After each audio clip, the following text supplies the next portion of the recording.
ನಮಸ್ತೆ ಫ್ರೆಂಡ್ಸ್, ದಿವ್ಯ ತೃಪ್ತಿ ಕ್ರಿಯೇಷನ್ಗೆ ಸ್ವಾಗತ. ಇದುವರೆಗೂ ಯಾರೆಲ್ಲ ನಮ್ಮ ಚಾನೆಲ್ನ ಸಬ್ಸ್ಕ್ರೈಬ್ ಮಾಡಿಲ್ಲ, ಈ ಕೂಡಲೇ ಸಬ್ಸ್ಕ್ರೈಬ್ ಮಾಡಿ, ಪಕ್ಕದಲ್ಲಿರುವಂತಹ ಬೆಲ್ ಐಕಾನ್ನ ಕ್ಲಿಕ್ ಮಾಡಿ, ಹಾಗೆ ಆಲ್ನ ಕೂಡ ಸೆಲೆಕ್ಟ್ ಮಾಡಿಕೊಡಿ. ಇದರಿಂದ ನಾವು ಹಾಕುವಂತಹ ಪ್ರತಿಯೊಂದು ವಿಡಿಯೋದ ನೋಟಿಫಿಕೇಷನ್ ನಿಮಗೆ ಬರುತ್ತೆ. ಎಸ್ ನೋಡಿ, ಆ್ಯಸ್ ಯೂಶುವಲ್ ಯಾವಾಗಲೂ ತೊಗೊಳ್ಳೋ ಹಾಗೆ 11mm ನೀಡಲ್ನ ನಾನು ತೊಗೊಂಡಿದ್ದೀನಿ. ಅದೇ ರೀತಿ 6 ಎಳೆ ದಾರವನ್ನು ತೊಗೊಂಡು ಒಂದು ಹೊಸ ರೀತಿ ಡಿಸೈನ್ನ ಮಾಡೋಣ. ಯಾವ ರೀತಿ ಮಾಡೋದು ಅಂತ ಹೇಳಿದ್ರೆ, ಮೊದಲದಾಗಿ ನೋಡಿ 6 ಎಳೆ ದಾರದಲ್ಲಿ ಒಂದು ಲಾಕ್ನ ಮಾಡಿಕೊಂಡು ಹಿಂಬದಿಯಲ್ಲಿ ನಾನು ಬಟ್ಟೆಗೆ ಒತ್ತಿಟ್ಕೊಂಡು ಮುಂಭಾಗದಿಂದ ಫಸ್ಟ್ ಲಾಕ್ನ ಮಾಡ್ಕೊತೀನಿ. ಫಸ್ಟ್ ಲಾಕ್ ಏನು ಮಾಡಿಟ್ಕೊಂಡಿರ್ತೀವೋ ಅದೇ ಪಾಯಿಂಟಿಗೆ ಬಂದುಬಿಟ್ಟು ಸೆಕೆಂಡ್ ಲಾಕ್ನ ಮಾಡಬೇಕು. ಈ ರೀತಿ ಮಾಡೋದ್ರಿಂದ ಥ್ರೆಡ್ಡು ಬಟ್ಟೆಗೆ ಸೆಕ್ಯೂರ್ ಆಗುತ್ತೆ. ನೆಕ್ಸ್ಟು ಎಲ್ಲೂ ಕೂಡ ಬಿಚ್ಚಿ ಹೋಗೋದಿಲ್ಲ ಅಂಥೇಳಿ ಇದು ಫಸ್ಟ್ ಸ್ಟೆಪ್ಪು. ಇದಿಷ್ಟು ಆದಮೇಲೆ ನಾನಿಲ್ಲಿ ಚೈನ್ನ ಹಾಕ್ಕೊತಾ ಇರೋದು ನೋಡಿ. ಒಂದು 3 ಚೈನ್ನ ಹಾಕಿ ಒಂದು ಲಾಕನ್ನು ಮಾಡ್ಕೊತಿದ್ದೀನಿ. ಚೈನ್ ಗ್ಯಾಪ್ನ ಚೆಕ್ ಮಾಡಿ ಲಾಕ್ ಮಾಡಿ, ಇಲ್ಲಾಂದರೆ ಹತ್ತಿರ ಆಗಲಿ ದೂರ ಆಗಲಿ ಮಾಡಿಕೊಂಡ್ರೆ ಸುಕ್ಕಾಗಿಬಿಡುತ್ತೆ ಕ್ರೋಶೆ ಡಿಸೈನ್ಸ್ ಎಲ್ಲ. ಸೊ ಅದಕ್ಕೆ ಎಷ್ಟು ಲೆಂತ್ ಇದೆ ಬಟ್ಟೆಗೆ ಅಂತ ಚೆಕ್ ಮಾಡಿಕೊಂಡ್ರೆ ಲಾಕ್ ಮಾಡಿಕೊಡಿ. ಈ 3 ಚೈನ್ ಹಾಕ್ಕೊಂಡು ಆದಮೇಲೆ ಒಂದು 6 ಚೈನ್ನ ಹಾಕ್ಕೊಳ್ಳಿ. ಇದು ಆರ್ಚಿಗೆ ಹೆಲ್ಪ್ ಆಗುತ್ತೆ. ಈ ಡಿಸೈನಲ್ಲಿ ನಾವು ಆರ್ಚ್ನ ನೋಡ್ಬೋದು. 6 ಚೈನ್ ಹಾಕಿ, ಬಟ್ ಆದರೆ ನೀವು ಲಾಕ್ ಮಾಡಬೇಕಾದಾಗ ಒಂದು 4 ಅಥವಾ 3 ಚೈನ್ ಗ್ಯಾಪ್ಗೆ ಬರೋಷ್ಟು ಹಿಂಭಾಗದಲ್ಲೇ ಲಾಕ್ನ ಮಾಡಿಕೊಡಿ. ಆವಾಗ ಮಾತ್ರ ಆರ್ಚ್ ಡಿಸೈನ್ ನೀಟಾಗಿ ಫಿನಿಶಿಂಗ್ ಚೆನ್ನಾಗಿ ಬರುತ್ತೆ. ಈ ರೀತಿ ಆರ್ಚ್ ಆದಮೇಲೆ ಮತ್ತೆ 3 ಚೈನ್ಗೆ ಒಂದು ಲಾಕ್ನ ಮಾಡ್ಕೊಳ್ಳಿ. ವಿಡಿಯೋನ ಇದು ಕೂಡ ಸ್ಕಿಪ್ ಮಾಡಬೇಡಿ, ತುಂಬ ಚೆನ್ನಾಗಿದೆ ಡಿಸೈನು. ಸ್ಟೆಪ್ ಬೈ ಸ್ಟೆಪ್ಸು ಕರೆಕ್ಟಾಗಿ ಗಮನ ಇಟ್ಟು ನೋಡಿಕೊಂಡ್ರೆ ಈಸಿಯಾಗಿ ಡಿಸೈನ್ನ ಮಾಡ್ಬೋದು. ವಿಡಿಯೋ ಏನಾದರೂ ಫಾಸ್ಟ್ ಅಂತ ಅನಿಸಿದ್ರೆ ಸೆಟ್ಟಿಂಗ್ನಲ್ಲಿ ಹೋಗಿ ಸ್ವಲ್ಪ ಸ್ಲೋ ಆಗಿ ನೋಡ್ಕೊಳ್ಳಿ. ನಾನಿಲ್ಲಿ ನೋಡಿ ಒಂದು ಆರ್ಚ್ ಆದಮೇಲೆ 6 ಚೈನ್ ಗ್ಯಾಪ್ನಲ್ಲಿ ಒಂದು ಆರ್ಚ್ ಆದಮೇಲೆ 3 ಚೈನನ್ನು 2 ಸರಿ ಹಾಕ್ತಾಯಿದ್ದೀನಿ. 3 ಚೈನ್ ಲಾಕ್ ಮತ್ತು 3 ಚೈನ್ ಲಾಕ್ 2 ಟೈಮ್ ಹಾಕಿದ್ದೀನಿ. ಈ 2 ಟೈಮ್ ಆದಮೇಲೆ ಮತ್ತೆ ನಾನು 6 ಚೈನ್ನ ಹಾಕ್ತಾಯಿದ್ದೀನಿ. ಇದು ಬೇಸ್ ಲೈನು. ಈ ಸ್ಟೆಪ್ನ ಈಸಿಯಾಗಿ ಮಾಡಿಕೊಂಡ್ರೆ ನಿಮಗೆ ನೆಕ್ಸ್ಟು ಡಿಸೈನ್ ಮಾಡಬೇಕಾದಾಗ ಯಾವುದೇ ರೀತಿ ಡೌಟ್ ಇಲ್ಲದೆ, ಕನ್ಫ್ಯೂಷನ್ ಇಲ್ಲದೆ ಆರಾಮಾಗಿ ಮಾಡ್ಬೋದು. ನೋಡಿ, ಒಂದು ಆರ್ಚಿಗೆ ಇನ್ನೊಂದು ಆರ್ಚಿಗೆ ಮಧ್ಯೆ 2 3 ಚೈನ್ ಗ್ಯಾಪ್ ಇದೆ.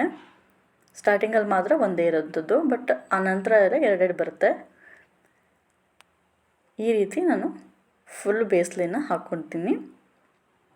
ಹಾಕ್ಕೊಂಡಿದ್ದೀನಿ ನೋಡಿ ಈ ರೀತಿ. ಓಕೆನಾ?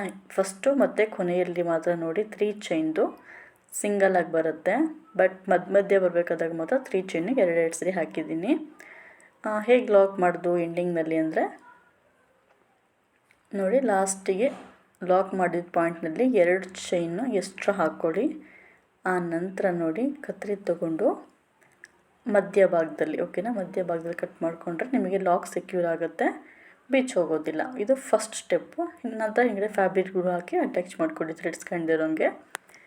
ನೆಕ್ಸ್ಟು ಸೆಕೆಂಡ್ ಲೈನಿಗೆ ಬಂದುಬಿಟ್ರೆ ಮತ್ತೆ ಸೇಮ್ ಕಲರ್ ಥ್ರೆಡ್ಸ್ನಲ್ಲಿ ಒಂದು ಲಾಕ್ನ ಮಾಡಿ ನೋಡಿ, ಹಿಂಬದಿಯಲ್ಲಿ ಒತ್ತಿಟ್ಕೊಂಡಿದ್ದೀನಿ. ಫಸ್ಟು ಎಲ್ಲಿ ಲಾಕ್ ಮಾಡಿದ್ದೀವೋ ಅದೇ ಪಾಯಿಂಟಿಗೆ ಬಂದುಬಿಟ್ಟು ಸೆಕೆಂಡ್ ಲಾಕ್ನು ಕೂಡ ನೀವು ಮಾಡ್ಕೊಬೇಕಾಗತ್ತೆ. 2 ಸರಿ ಲಾಕ್ ಆಗಿದೆ. ಇಲ್ಲಿ 2 ಸರಿ ಲಾಕ್ ಆದಮೇಲೆ ನಾನು ಇಲ್ಲೊಂದು ಬೀಡ್ಸ್ನ ಯೂಸ್ ಮಾಡ್ತಿದ್ದೀನಿ. ಚಿಕ್ಕದಾಗಿರೋದು 3mm ಬೀಡ್ಸ್ನೇ ತೊಗೊತಿರೋದು ನೋಡಿ. ಈ ರೀತಿ ಒಂದು ಬೀಡ್ಸ್ನ ತೊಗೊಂಡು ಸೂಜಿ ಮೇಲೆ 2 ಸರಿ ದಾರ ತೊಗೊಂಡು ಆರ್ಚ್ಗೆ ಅಂತ ಹೇಳಿ ಚೈನ್ಗೆ ಮಾಡಿದ್ವಲ್ಲ 6 ಚೈನು, ಆ ಗ್ಯಾಪ್ನಲ್ಲಿ ಬಂದು ನಾನಿಲ್ಲಿ ತ್ರಿಬಲ್ ಕ್ರೋಶನ ಮಾಡ್ಕೊತಿದ್ದೀನಿ ನೋಡಿ. ನೋಡಿ, ತ್ರಿಬಲ್ ಕ್ರೋಶನ ಮಾಡಿಕೊಂಡು ಲಾಸ್ಟ್ನಲ್ಲಿ ಬೀಡ್ಸ್ ಮೂಲಕ ಥ್ರೆಡ್ನ ಪಾಸ್ ಮಾಡ್ಕೊತೀನಿ. ಆನಂತರ ಮತ್ತೆ ಮತ್ತೊಂದು ಸರಿ ಇದೇ ರೀತಿ ಡಿಸೈನ್ ಕಂಟಿನ್ಯೂ ಆಗ್ತಾ ಬರುತ್ತೆ. ನೀಟಾಗಿ ಡೈರೆಕ್ಟಾಗಿ ಬೀಡ್ಸ್ನ ಹಾಕ್ಕೊಳೋದು ಈ ಡಿಸೈನ್ನಲ್ಲಿ. ನಂತರ ಸುಜ್ಜಿ ಮೇಲೆ 2 ಸರಿ ದಾರ ತಗೊಂಡು ಮತ್ತು ಆರ್ಚ್ ಒಳಭಾಗದಿಂದ ಥ್ರೆಡ್ಸ್ನ ತಗೊಂಡು ತ್ರಿಬಲ್ ಕ್ರೋಶನ ಕಂಪ್ಲೀಟ್ ಮಾಡ್ತಾ ಹೋಗಿ.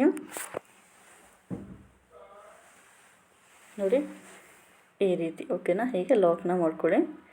ಇದೇ ರೀತಿ ಒಂದು 4 ಸರಿ ನಾನು ಮಾಡ್ಕೊಂಡಿದ್ದೀನಿ. 4 ಬೀಡ್ಸ್ಗಳನ್ನ ತೊಗೊಂಡು ಆದಮೇಲೆ ಬೀಡ್ಸ್ ಲಾಕ್ ಮಾಡ್ಕೊಳ್ಳಿ.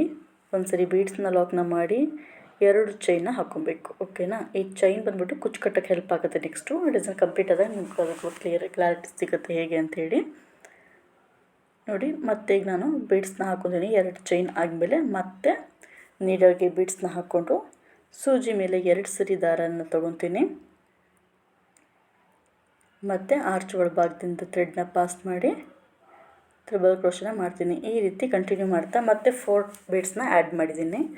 ಕೊನೆಯಲ್ಲಿ ನೋಡಿ ಆ 3 ಚೈನ್ ಗ್ಯಾಪ್ ಇರುತ್ತಲ್ಲ, 3 ಚೈನ್ ಲಾಕ್ ಮಾಡಿದ್ದೀರಲ್ಲ, ಆ ಪಾಯಿಂಟಿಗೆ ಬಂದು ಇಲ್ಲಿ ಲಾಕ್ ಮಾಡಿರೋದು ನಾನು. ಎಸ್ ನೋಡಿ, ಆ 3 ಚೈನ್ ಗ್ಯಾಪ್ ಇದೆ, ಅಲ್ಲಿ ಲಾಕ್ ಮಾಡಿದ್ದೀನಿ. ಲಾಕ್ ಮಾಡಿದ ತಕ್ಷಣ ಮತ್ತೆ ಅಲ್ಲಿಂದ ಕಂಟಿನ್ಯೂ ಆಗುತ್ತೆ. ಇಲ್ಲಿ ಮಧ್ಯೆ ಕುಚ್ಚು ಯಾವುದೇ ಬರೋದಿಲ್ಲ. ಅಲ್ಲಿಂದನೇ ಮತ್ತೆ ಬೀಡ್ಸ್ನ ಹಾಕ್ಕೊಂಡು ಸುಜ್ಜಿ ಮೇಲೆ ದಾರ ತೊಗೊಂಡು 2 ಸರಿ ತೊಗೊಂಡಿದ್ದೀನಿ. ಮತ್ತು ಆರ್ಚ್ನ ತ್ರಿಬಲ್ ಕ್ರೋಶದಿಂದ ಕಂಪ್ಲೀಟ್ ಮಾಡ್ತಾ ಬರ್ತೀನಿ. ಈ ಡಿಸೈನ್ ಪೂರ್ತಿ ಇದೇ ರೀತಿಯೇ ಬರುತ್ತೆ. ಎಸ್, ನಾನಿಲ್ಲಿ ಬೀಡ್ಸ್ನ ಚಿಕ್ಕದಾಗಿ ತೊಗೊಂಡಿದ್ದಕ್ಕೆ ನಾನು ಒಂದು 11 mm ನೀಡಲ್ನ ಯೂಸ್ ಮಾಡ್ತೀನಿ ಜಾಸ್ತಿ ಈ ಬೀಡ್ಸ್ ತೊಗೊಳೋದ್ರಿಂದ. ನೋಡಿ, ಈ ರೀತಿ ಕಂಪ್ಲೀಟ್ ಮಾಡ್ಕೊಬೇಕು. ನೋಡಿ, ಎಂಡಿಂಗ್ನಲ್ಲಿ ಬಂದುಬಿಟ್ಟು ಕೊನೆಯ 3 ಚೈನ್ಗೆ ಲಾಕ್ನ ಮಾಡ್ಕೊತಿದ್ದೀನಿ ಇಲ್ಲಿ ನಾನು. ಎಸ್, ಹೀಗೆ ಲಾಕ್ ಮಾಡಿ ನಂತರ 2 ಚೈನ್ನ ಹಾಕಿ ಎಕ್ಸ್ಟ್ರಾ ಥ್ರೆಡ್ಸ್ನ ಕಟ್ ಮಾಡಿಕೊಂಡ್ರೆ ಈ ಸೆಕೆಂಡ್ ಸ್ಟೆಪ್ ಕೂಡ ಸೆಕ್ಯೂರ್ ಆಗುತ್ತೆ ಡಿಸೈನು. ಅಂದರೆ ಎಕ್ಸ್ಟ್ರಾ ಇರುವಂತಹ ಥ್ರೆಡ್ಸ್ನ ಹಿಂಗೆ ಗ್ಲೂ ಹಾಕಿ ಅಪ್ಲೈ ಮಾಡಿಕೊಡಿ. ನೋಡಿ, ಈ ರೀತಿ. ಓಕೆನಾ? ಫಿನಿಶಿಂಗ್ ಅನ್ನೋದು ಡಿಸೈನಿಗೆ ತುಂಬ ಇಂಪಾರ್ಟೆಂಟ್ ಆಗುತ್ತೆ. ಈ ರೀತಿ ಫಸ್ಟ್ ಸ್ಟೆಪ್ಪಲ್ಲಿ ಮಾಡಿಕೊಂಡು ನಂತರ ನೋಡಿ, ಈ ಮಧ್ಯೆ ಗ್ಯಾಪ್ ಇತ್ತಲ್ಲ, ಅಲ್ಲೆಲ್ಲ ಒಂದೊಂದು ಕುಚ್ಚು ಕಟ್ಟಿದ್ದೀನಿ. ಈ ಸೆಕೆಂಡ್ 2 ಚೈನ್ ಹಾಕಿ ಮಧ್ಯೆ ಗ್ಯಾಪ್ ಮಾಡಿದ್ದೆ ಗೊತ್ತಾ, ಅಲ್ಲಿ ಬಂದು ನಾನು ಈ ಕುಚ್ಚನ್ನ ಕಟ್ಟಿರೋವಂಥದ್ದು.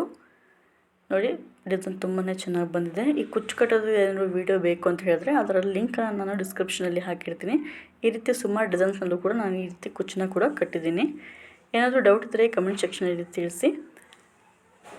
ಲೈಕ್ ಮಾಡಿ, ಸಬ್ಸ್ಕ್ರೈಬ್ ಮಾಡಿ ನಮ್ಮ ಚಾನಲ್ನ. Thank you for watching.